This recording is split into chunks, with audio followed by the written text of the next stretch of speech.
اگرچہ وہ نماز کا پابند ہو، روزے کا پابند ہو، صوم و صلات کا پابند ہو، سب کچھ کرتا ہو، لیکن یہ عادت اگر اس کے اندر ہے تو وہ منافق ہے۔ ایسے آدمی کو منافق کہا جائے گا۔ اذا حدث کذب، بات کرے تو جھوٹ بولے۔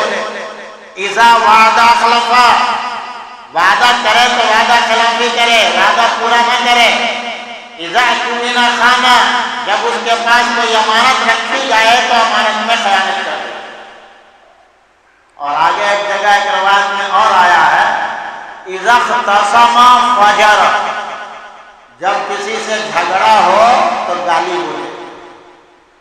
جب کسی سے جھگڑا ہو جائے، اختلاف ہو جائے تو اس میں وہ گالی بھی بولے۔ گالی بولنا بھی منافق کی علامت بتائی گئی ہے۔ تو نمبر ایک، جھوٹ بولنا۔ جھوٹ اتنا بڑا گناہ ہے، اتنا بڑا گناہ ہے، جس کو اللہ تبارک و تعالی نے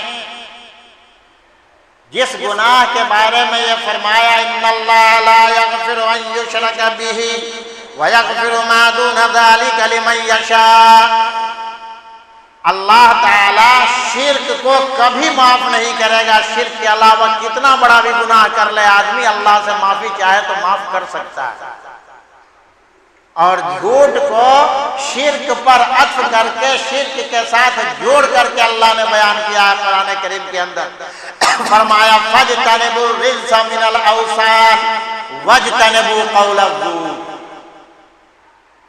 بت پرستی سے بچ کے رہو، بتوں کی عبادت مت کرو، بتوں کی گندگی اس کی ناپاکی سے بچ کے رہو۔ اور اسی پر عطف کر کے فرمایا وَاجْتَنِبُوا قَوْلَ الزُّورِ، جھوٹی بات بھی مت بولو، جھوٹ بھی مت بولو۔ تو شرک کے ساتھ جھوٹ کو معلوم یہ ہوا کہ شرک کے بعد دنیا کے اندر ایمان والوں کے لیے سب سے بڑا گناہ زنا ہو، چوری ہو، ڈکیتی ہو، کسی کو قتل کر دے، کچھ کر دے، کسی کا غبن کر لے، ان تمام گناہوں میں سب سے بڑا گناہ ہے جھوٹ بولنا، جس کو فقہ کی اصطلاح میں کہا گیا ہے الکذب راس کل خطیہ، تمام برائیوں کی جڑ جھوٹ ہے، تمام برائیوں کی جڑ جھوٹ ہے۔ بڑا سے بڑا گناہ کر لیا، جھوٹ بول کر پار اتر گئے، نکل گئے۔ بڑا سے بڑا گناہ کر لیا، جھوٹ بول کر پار اتر گئے، جھوٹ بول کر نکل گئے۔ تو معلوم یہ ہوا کہ جھوٹ کی آڑ میں سارا گناہ آدمی کر سکتا ہے، چاہے کتنا بڑا گناہ کیوں نہ ہو، جھوٹ کی آڑ میں سارے گناہ کا صدور انسان سے ہو سکتا ہے۔ تو جھوٹ ایک ایسا گناہ ہے جس کو شرک کے ساتھ اللہ تبارک و تعالیٰ نے بیان کیا ہے۔ لیکن آج کا معاملہ تو یہ ہے کہ جھوٹ گناہ ہے ہی نہیں، آج ہمارے اندر جھوٹ گناہ ہے ہی نہیں۔ ہم بچوں کو تعلیم دیتے ہیں جھوٹ بولنے کی۔ کوئی آدمی آیا دروازے پر بلانے کے لیے، ارے مولانا صاحب گھر ہیں، مولانا صاحب کہتے ہیں بابو کہہ دو ابا نو ہے گھر۔ ہوتا ہے کہ نہیں ہوتا؟ بچے کو جھوٹ کی تعلیم دے رہے ہیں کہ نہیں دے رہے ہیں؟ بچے کو جھوٹ کی تعلیم دے رہے ہیں۔ یہیں تک نہیں، آج کسی کو کسی مصیبت میں پھنسا کوئی بات ہے، جھوٹی گواہی دے دینا کسی کے لیے، اسے بھی کہا گیا ہے قول زور، جھوٹی بات، جھوٹی شہادت دینا، کسی کے لیے جھوٹی گواہی دینا۔ اور آج تو کیا کہا جائے، مدارس کے اندر بھی، عوام میں تو ہے ہی، یہ تجربہ ہے میرا، اپنے تجربے سے بتا رہا ہوں، مدارس کے اندر بھی، مدارس کے علماء کرام، ہم ہوں یا کوئی ہو، 4 دن کی چھٹی لے کر گھر گئے، 8 دن رہنا ہے، ڈاکٹر کے ہاں جائیں گے، سرٹیفکیٹ بنوا لیا ہم بیمار تھے، یہ جھوٹی سرٹیفکیٹ، یہ بھی قول زور کے اندر داخل ہے۔ جھوٹی سرٹیفکیٹ بنوا کر کے پیش کر دیا کہ ہم بیمار تھے، یہ بھی جھوٹ کے اندر داخل ہے، یہ بھی جھوٹ ہے۔ کوئی آدمی جس کو ہم جانتے نہیں ہیں، ہمارا کبھی اس سے رابطہ نہیں ہوا، ویسا آدمی میرے پاس آ گیا، آ جائے، ہم کو فلاں جگہ جانا ہے، فلاں کام ہے، ذرا ایک وہ تصدیق کر دیجیے آپ۔ اب ٹال مٹول کیا، کچھ پیسے کا لالچ ہوا، چلو 100-200 روپے آیا جیب میں، تصدیق نامہ لکھ دیا، تصدیق کر دیا اس کی۔ یہ بھی جھوٹ ہے، یہ بھی جھوٹ ہے، لیکن لوگ اس کو جھوٹ نہیں سمجھتے ہیں، سمجھتے ہیں کہ ارے ہم نے تو ایک مجبور کی مدد کیا، ارے مدد کیسے کر دیا، کیسے مدد کیا، یہ جھوٹ ہے، اس کو بھی جھوٹ کہا جائے گا۔ روایت میں آتا ہے حضرت عمر فاروق رضی اللہ تعالی عنہ، ان کی عدالت میں ایک صاحب پہنچے اور حضرت عمر فاروق رضی اللہ تعالی عنہ سے سوال کیا کہ حضرت، مقدمہ کیا کہ فلاں صاحب نے میرا اتنے روپے رکھ رکھا ہے، وہ دینے کا نام نہیں لے رہے، مجھ سے قرض لیا تھا۔ اسے بلایا گیا، انہوں نے کہا کہ نہیں یہ جھوٹ بولتا ہے، اس کا کوئی قرض میرے اوپر نہیں ہے، قرض ورض نہیں ہے، ہم نے نہیں لیا، جو لیا تھا وہ میں نے دے دیا۔ تو حضرت عمر فاروق رضی اللہ تعالی عنہ نے مدعی سے، دعویٰ کرنے والے سے کہا، شریعت کے اندر یہ اصول ہے البینۃ علی المدعی والیمین علی من انکر، مدعی کے اوپر گواہ پیش کرنا فرض ہے، اپنے دعویٰ کو ثابت کرنے کے لیے گواہ پیش کرنا فرض ہے، اور مدعا علیہ اس کے ذمے اگر مدعی گواہ نہ پیش کر سکا تو اگر گواہ پیش کر دیا تب تو اسی سے فیصلہ کر دیا جائے گا، لیکن گواہ نہ پیش کر سکا تو مدعا علیہ اس کے اوپر واجب ہے کہ وہ قسم کھائے کہ میں نے یہ غلطی نہیں کی۔ تو حضرت عمر فاروق رضی اللہ تعالیٰ عنہ نے کہا کہ بھائی تمہارا دعویٰ ہے کہ اس کے یہاں میرا 5000 روپے ہے، تو کوئی گواہ ہے؟ کہا کہ ہاں گواہ ہے۔ اللہ گواہ پیش کرو۔ گئے ایک آدمی کو، ایک صاحب کو پکڑ کے لے آئے، مولانا صاحب شکل صبح ہے، شام و صلات کے پابند شکلن نظر آ رہے ہیں، شرعی لباس سب کچھ ہے، عدالت میں لا کر کے کھڑا کر دیا۔ تو حضرت عمر نے یہ نہیں پوچھا پہلے کہ تم جانتے ہو کہ اس کا پیسہ ہے، حضرت عمر اس سے کیا پوچھ رہے ہیں؟ آج ہمارے ہاں کیا ہوتا ہے، کوئی آدمی چاہے فاسق ہو، فاجر ہو، زانی ہو، شرابی ہو، کوئی بھی آ کے کہہ دے ہم اس کی بات کو 100% مان لیتے ہیں۔ نہیں، قرآن کہتا ہے اذا جاءکم فاسق بنبأ فتبینوا ان تصیبوا قوما بجہالہ فتصبحوا علی ما فعلتم نادمین۔ جب کوئی آدمی، کوئی فاسق و فاجر آدمی تمہارے پاس کوئی خبر لے کر کے آئے، فتبینوا، پہلے اس کی تحقیق کرو، بلا تحقیق کی اگر اس کو مان لو گے، فتصبحوا علی ما فعلتم نادمین، تو کل ہو کر کے تمہیں شرمندگی اٹھانی پڑے گی، تم شرمندہ ہو جاؤ گے، تم ذلیل و رسوا ہو جاؤ گے۔ اس لیے کسی کی خبر کو بلا تحقیق کے 100% سچ نہ مان لو۔ تو حضرت عمر رضی اللہ تعالیٰ عنہ نے اس سے یہ نہیں پوچھا کہ تم جانتے ہو، بلکہ اس آنے والے گواہ سے پوچھا کہ تم اس آدمی کو جانتے ہو جس کی گواہی دینے آئے ہو؟ کہا کہ ہاں ہم جانتے ہیں، ہمارے دوست ہیں، بہت اچھے آدمی ہیں، بہت نیک آدمی ہیں، صوم و صلات کے پابند ہیں، بہت سچے ہیں، جھوٹ نہیں بولتے ہیں، ساری تعریف کر دیا۔ کہا کہ اچھا یہ بتاؤ تمہارا گھر کہاں ہے؟ اس کے محلے میں، جس محلے میں یہ رہتا ہے اسی محلے میں تمہارا گھر ہے، تم اس کے پڑوسی ہو؟ کہا کہ نہ، پڑوسی تو نہ ہے، ہمارا گھر دوسرے گاؤں میں۔ کہا کہ اچھا کبھی تم نے ان سے قرض لیا ہے یا کبھی ان کو قرض دیا ہے؟ کہا کہ نہ، ایسا بھی معاملہ کبھی نہ ہوا ہے، نہ قرض لیا ہے نہ قرض دیا ہے۔ کہا کہ اچھا کبھی اس کے ساتھ تم سفر میں گئے ہو، دونوں مل کر کے ایک ساتھ سفر کیے ہو؟ کہا کہ نہیں، سفر بھی نہیں کیا۔ حضرت عمر نے کہا کہ نہ تمہارا گھر اس کے محلے میں، نہ تم اس کے پڑوسی ہو، نہ اس سے تمہارا قرض لینا دینا ہوا، اور نہ تمہارا اس کے ساتھ سفر ہوا، تو تم کیسے جان گئے کہ یہ نیک آدمی ہے، یہ سچا آدمی ہے؟ کسی کی بھلائی، کسی کی اچھائی، کسی کی برائی کو جاننے کا شرعی طریقہ یہی 3 طریقہ ہے، یا تو اس کے ساتھ سفر کیا ہو، کیونکہ سفر کے اندر انسان، ہر آدمی کو اپنی اپنی پڑی ہوتی ہے، وہاں پر مخلص دوست بھی نظر نہیں آتا۔ اگر اتنا پانی ہے میرے پاس کہ میری پیاس بجھ جائے تو ہم اپنے دوست کو بھی پانی نہیں پلائیں گے، ہوتا ہے کہ نہیں ہوتا؟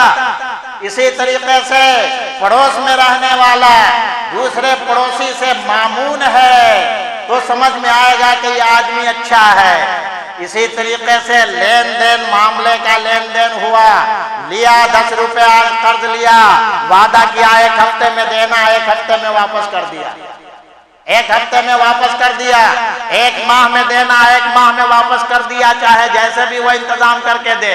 تو لینے دینے کا معاملہ اگر صاف ستھرا ہے تو یہ آدمی نیک ہے، یہ آدمی سچا ہے، یہ آدمی اللہ سے ڈرنے والا ہے۔ لیکن ان تینوں باتوں میں سے کچھ بھی نہیں، تو تم کیسے جانتے ہو؟ تم کیسے جانتے ہو کہ یہ نیک آدمی ہے؟ تم کیسے جانتے ہو کہ یہ اچھا آدمی ہے؟ اور اس کی گواہی دینے کے لیے تم چلے آئے۔ حضرت عمر رضی اللہ تعالیٰ عنہ اس کی گواہی کو قبول نہیں کیا، اس کی گواہی قبول نہیں کیا، اس لیے کہ تمہیں جو اصول ہے کسی کی اچھائی یا برائی کو جاننے کا، ان میں سے کوئی طریقہ تم نے نہیں اپنایا، تو تمہیں کیسے پتا چلا کہ یہ آدمی اچھا یا برا ہے؟ تو پڑوسی کی خامی پڑوسی جانتا ہے، پڑوسی کے اندر کیا کمی ہے اس کو پڑوسی جانتا ہے۔ سفر کے اندر ایک مسافر دوسرے مسافر کے ساتھ ہو تو وہ جانتا ہے کہ یہ کیسا سفر اس کا گزرا ہے۔ لینے دینے کا معاملہ ہو تو میرے بھائی اصولی طور پر یہ تین باتیں جس کے اندر پائی جائیں گی اس کی ہم تصدیق کریں گے. لیکن آج کیا ہوتا ہے، کوئی بھی آ کر کے کہہ دیا، کوئی بھی آ کر کے خبر کر دیا اور ہم نے اس کی تصدیق کر لیا. ہاں فلاں صاحب، ارے فلاں مولانا شبیر صاحب کہہ رہے تھے. مولانا شبیر صاحب کہیں جھوٹ بولیں گے؟ ارے مولانا شبیر صاحب ایسے ایسے ایک سے جھوٹ بولتے ہوں گے، کیا پتا کتنا جھوٹ بولتے ہوں گے. تو کسی کو یہ سمجھ کر کے کہ یہ مولانا صاحب ہیں یا یہ شیخ صاحب ہیں یا فلاں صاحب ہیں، یہ جھوٹ نہیں بولتے ہیں، گمان مت کرنا میرے بھائی. پہلے تحقیق، اذا جاءکم فاسق بنبأ فتبینوا ان تصیبوا قوما بجہالہ فتصبحوا علی ما فعلتم نادمین. یہاں تک کہ اللہ کے نبی صلی اللہ تعالی علیہ وسلم نے فرمایا کہ ہنسی مذاق کے اندر بھی جھوٹ بولنا حرام ہے، حرام. ایسا نہیں، اللہ کے نبی صلی اللہ علیہ وسلم بھی مذاق کیا کرتے تھے، آپ بھی مذاق کیا کرتے تھے، لیکن اس میں جھوٹ نہیں ہوتا تھا. روایات کے اندر آتا ہے ایک بوڑھی عورت، بعضوں نے تو لکھا ہے کہ وہ حضور اکرم صلی اللہ علیہ وسلم کی پھوپھی ہی تھی. بوڑھی عورت آ کر کے کہا، یا رسول اللہ ہمارے لیے دعا فرما دیجئے کہ اللہ تعالی ہمیں جنت میں پہنچا دے. اللہ کے نبی نے فرمایا، اماں بوڑھی عورت جنت میں نہیں جائے گی. کیا کہا؟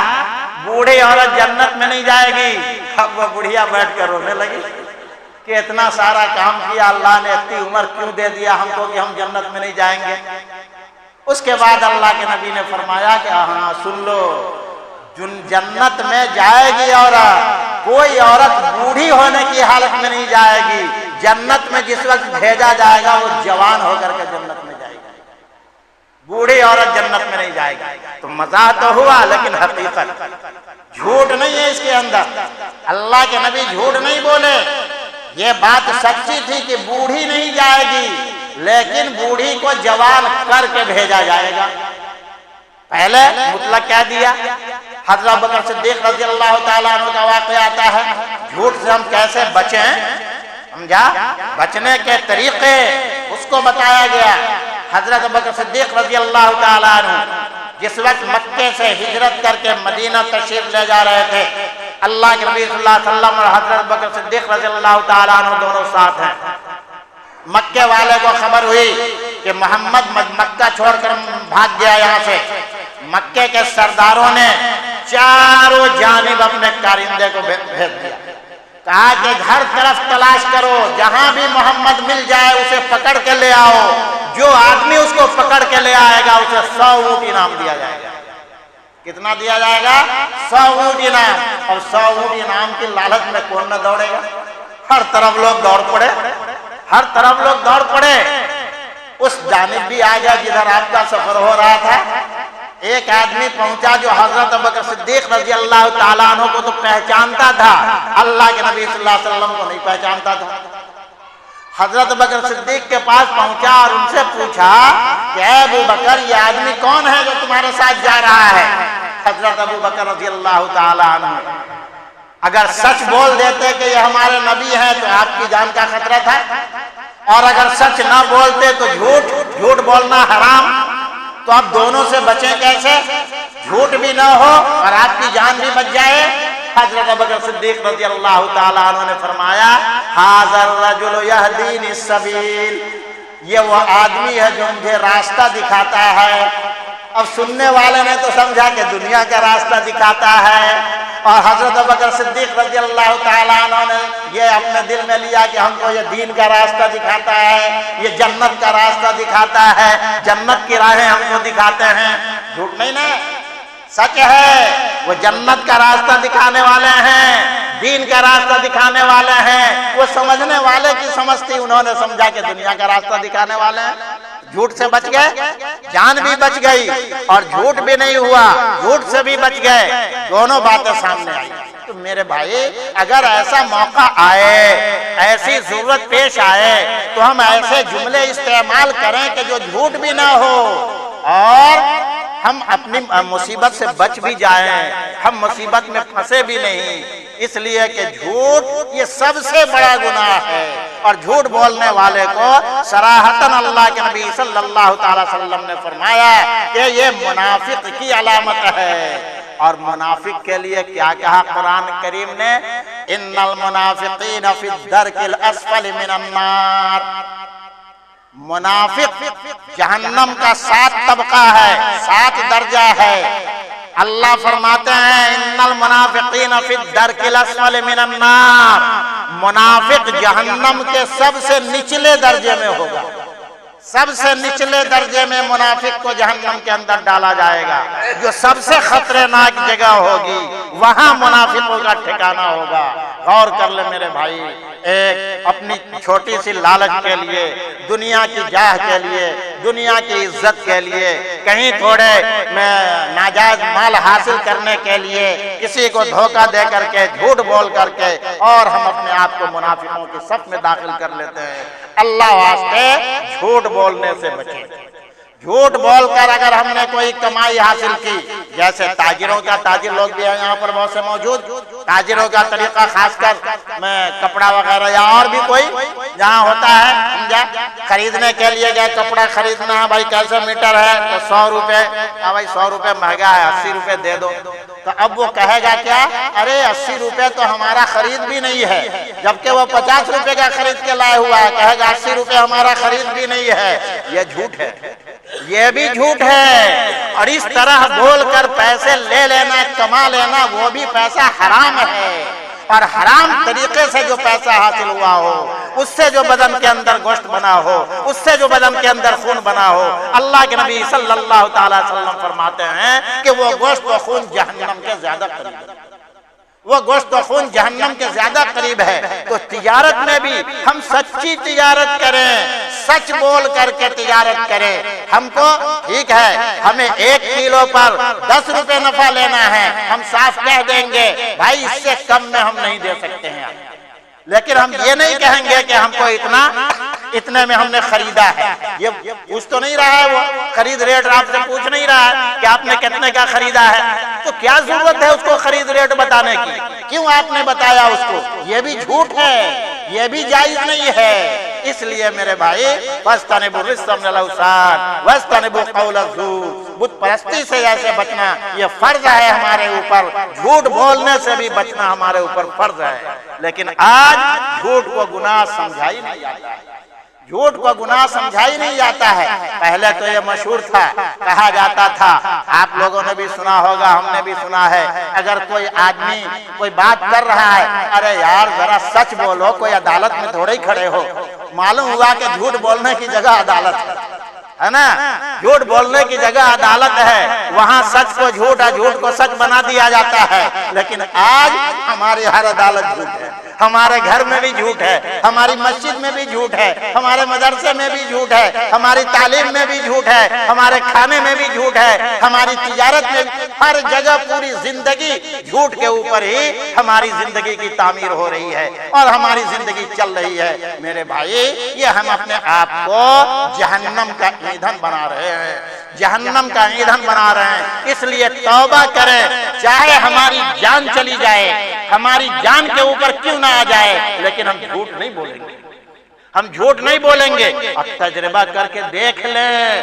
تجربہ کر کے دیکھ لیں، سچ بولیں گے۔ تاجروں کے لیے بھی، ایک تاجر ابھی سیتامڑھی میں ہے، اب اتنا لمبا واقعہ نہیں سنا سکتے ہیں، آج تک ان کا وہ پیشہ ہے، آج تک ان کا وہ پیشہ ہے کہ اگر کسی سامان کے اندر کوئی خرابی ہے، گاہک کو پتہ نہیں، وہ کھول کے دکھا دے گا کہ یہ خرابی ہے اس میں، اور اس کے بعد آپ اس کو لینا چاہتے ہیں۔ اگر آپ ایسے لینا چاہتے ہیں تو ہم آپ کو اتنا کم کر کے دے دیں گے، لے جائیے۔ تو اللہ کا فضل ہے، 300 روپے سے انہوں نے تجارت شروع کی تھی، ہم لوگوں نے شروع کروایا تھا، 300 روپے سے تجارت شروع کی تھی، اور آج وہ آدمی کم از کم تو 50 لاکھ روپے کی اس کی دکان، 300 روپے سے تجارت شروع کی تھی. تو سچی تجارت کر کے تو دیکھ لو میرے بھائی. اللہ تبارک و تعالی ہمیں بھی آپ کو بھی اور سارے عالم کے اہل ایمان کو سچ کو اپنانے, جھوٹ سے بچنے, حرام مال سے بچنے کی یہی توفیق عطا فرمائے. وآخر دعوانا الحمد للہ رب العالمین. سنتیں پڑھ لیں.